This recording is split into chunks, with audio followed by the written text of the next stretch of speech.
et ben voilà, j'ai craqué. En plus, je me suis dit, j'y vais, s'il y en a, je la prends. S'il n'y en a pas, ben tant pis, je vais pas chercher après. Ben, elles étaient là. Et oui.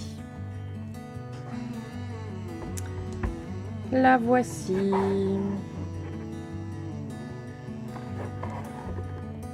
Je vous explique. Donc, la plupart de vous le connaissez, c'est une machine qui sert à faire des découpes et à placer les plaques d'embossage aussi. Donc, ça permet de faire de l'embossage à froid. J'ai déjà une Big Shot que j'ai acheté d'occasion. Et donc, dans le lot que j'ai acheté d'occasion, il y avait la Big Shot normale et la Big Shot A4. Donc, la Big Shot A4, je vous avoue que je l'utilise quasiment jamais. Et la Big Shot normale, elle m'embête un petit peu parce que même si elle est censée être format A5, elle est quand même assez encombrante. C'est pour ça que j'ai acheté celle-ci. J'essaie de me justifier. Juste parce que ça prend moins de place. Et j'ai eu confirmation comme quoi de toute façon, parce que j'avais un petit peu peur au début, les classeurs d'embossage larges passent dedans. Donc comme ça vous le savez, ça passe dedans. C'est pour ça que je me suis laissée tenter. Cette petite vidéo, je vous la fais juste pour vous montrer justement comment elle fonctionne et aussi faire la comparaison avec la Big Shot format A5. Donc voici la bête ici. Bon, elle pèse son petit poids, mais elle est bien stable, il n'y a pas de souci. Et c'est pas lourd non plus. Hein. Et voici la Big Shot qui ne rentre pas dans le champ. Hop, hop, hop. On va faire comme ça. Voilà, qui est plus lourde. Bon, les plaques de découpe, je les ressors. Pardon, désolée. J'ai fait tout bouger. Donc ça, ce sont les dimensions des plaques de découpe de la Big Shot qui ont déjà bien servi, parce que je vous dis, moi c'est un modèle d'occasion, mais j'ai retrouvé des plaques, c'est simplement du plexi qu'il faut couper à dimension. J'ai retrouvé des plaques et alors je me sers d'une feuille de papier photomagnétique quand je fais des découpes avec les dies pour que le dies reste bien en place. Voilà, ça c'était ma petite astuce du jour. Donc, je vais bouger la Big Shot. On y verra plus clair. Ça, ce sont les plaques de la Big Shot. Et voici les plaques de Love to Craft. Donc, il y a une petite différence de taille au niveau de la longueur. Mais la largeur, honnêtement, pas un cheval à dire, comme dirait mon mari. Et est-ce qu'on utilise vraiment beaucoup la longueur de... Moi, personnellement, non. Surtout que les... Où est-ce que je l'ai mis, mon classeur d'embossage? Surtout que les classeurs d'embossage, en général, sont de cette taille-là. Donc, c'est amplement suffisant. Donc, ça, c'est le premier point positif. Deuxième point positif, vu la taille. Je vais vous montrer la différence. Je cherche où placer les plaques de ma Big Shot sans encombrer. Donc ça c'est la Big Shot et ça c'est la Love to Craft. Donc vous voyez, vous gagnez quand même pas mal de place. Elle est juste un tout petit peu, un chouïa, un chouï plus large et encore parce que je pense que ça ici est plus long. Donc en fait vous gagnez même de la place un petit peu en largeur. J'essaie de vous montrer, ça rend pas bien comme ça. Mais bon, vous gagnez peut-être un petit centimètre en largeur par rapport à la Big Shot. Maintenant on va l'utiliser. Je ne l'ai pas encore utilisé.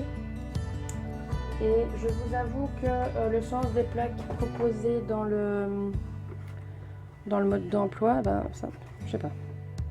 Bref, on va essayer. Donc, si je lis le mode d'emploi, utilisation, un petit focus, voilà, utilisation de la matrice d'embossage, placer la plaque blanche à. je place la plaque blanche. Je sais plus où je suis. Une plaque B au-dessus. Ah oui, c'était ça l'astuce. En fait, il y a 2 plaques B. C'est ça que je devais vous dire. Il y a 2 plaques B. Il y en a 2 comme ça. Alors, certaines disent que c'est une plaque B de rechange. Non, c'est pas une plaque B de rechange. C'est juste que pour utiliser avec les classeurs d'embossage, vous faites un sandwich comme ça, avec les 2 plaques B. Alors que pour utiliser avec un dies, donc pour découper, vous mettez la C et puis la B au-dessus. Parce que la C est plus épaisse. Voilà, ça c'était la petite précision aussi.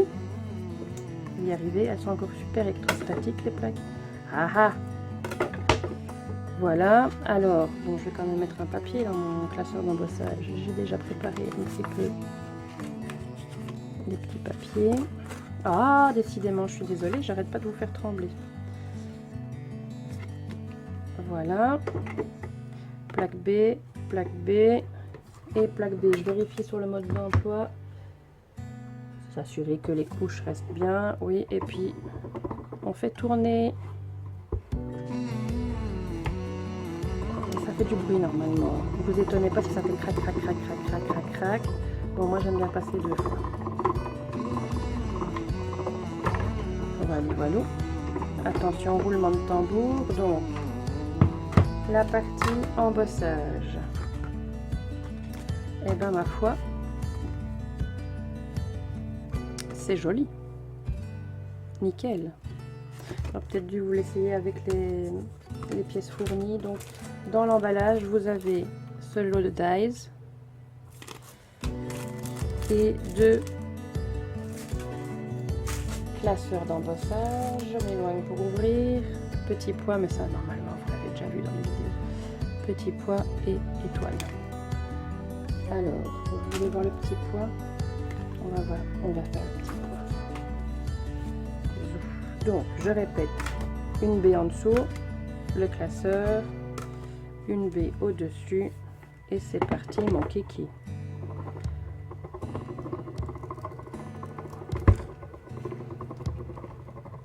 Et je reviens.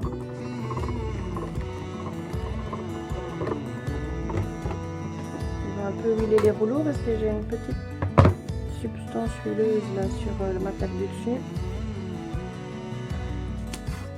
Et voilà les petits pois. Sympa, hein?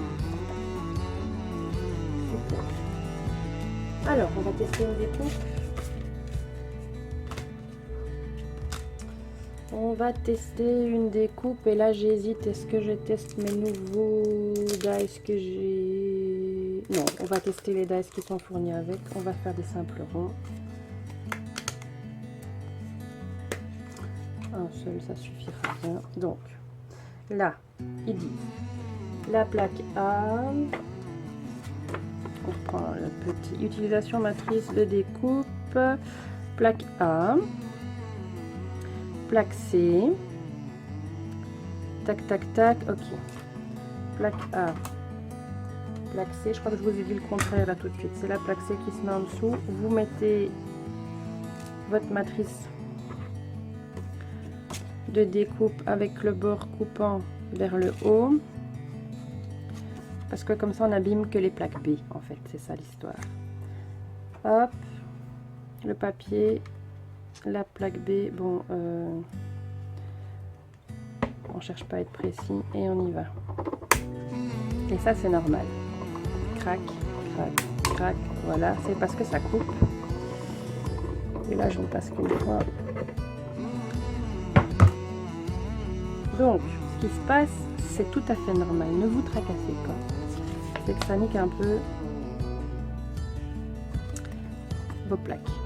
Mais c'est comme ça. Et ça a fait la découpe en rond.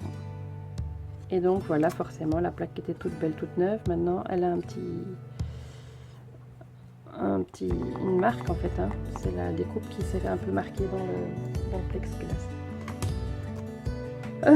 J'ai vu une vidéo, je crois que c'était Créa Mélane qui disait ça. Elle met ses dies face coupante vers la plaque blanche.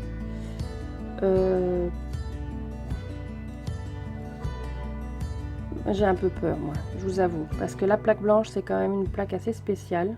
Je ne sais pas où retrouver une plaque si jamais ça foire, si jamais ça finit par marquer, par devenir dégueulasse et tout ça. Du plexiglas, on en trouve facilement. Moi, j'en avais commandé sur Wish et je vous dis, ben, voilà quoi, c'est les mêmes dimensions. On est commandé sur Wish, ça va fonctionner aussi. Vous voulez que j'essaye? On va essayer. Et donc voilà, la base blanche, j'ai quand même un petit peu peur de l'abîmer. Parce que je ne suis pas certaine que ça se retrouve facilement. Donc, on va essayer avec ma plaque ici. Et on met la plaque B en dessous. Non, c'est la plaque C en dessous. Je vais y arriver. La plaque C en dessous. On va essayer le die cœur. Je vais essayer d'aller vite. On va essayer le cœur. Je me répète en plus. Donc, plaque C. Dice vers le haut. Papier au-dessus. Ah bah non. En fait, celles que j'ai pour la Big Shot, elles sont trop larges. Donc, il faudrait que je les recoupe. Elles sont un petit chouille-chouille trop large. Voilà. Donc, bon à savoir, il faut les faire un petit peu rétrécir. Donc, je ne pourrais pas vous montrer. C'est point grave, n'est-ce pas? Ça fonctionne comme ça. Et elle a des coupes au bricot. Voilà. Donc, si vous voulez, vous faites ce que vous voulez. Vous mettez les dies, ça fonctionne. Vous mettez les dies face coupante là-dessus. Moi, j'essaye pas parce que j'ai pas envie de l'abîmer. Et voilà. Comme ça, vous abîmez pas vos plaques transparentes. Maintenant, je vous dis, les plaques transparentes. Est-ce que j'ai pas dit du gyproc là tout de suite? Du plexi. Les plaques en plexi, ça se retrouve facilement à la découpe. Et en plusieurs épaisseurs, donc voilà. Je suis contente de mon petit craquage parce qu'en plus elle est jolie et c'est ma couleur du moment. Donc voilà. Je vais maintenant m'amuser à monter le trolley, donc la copie des armoires Ikea pour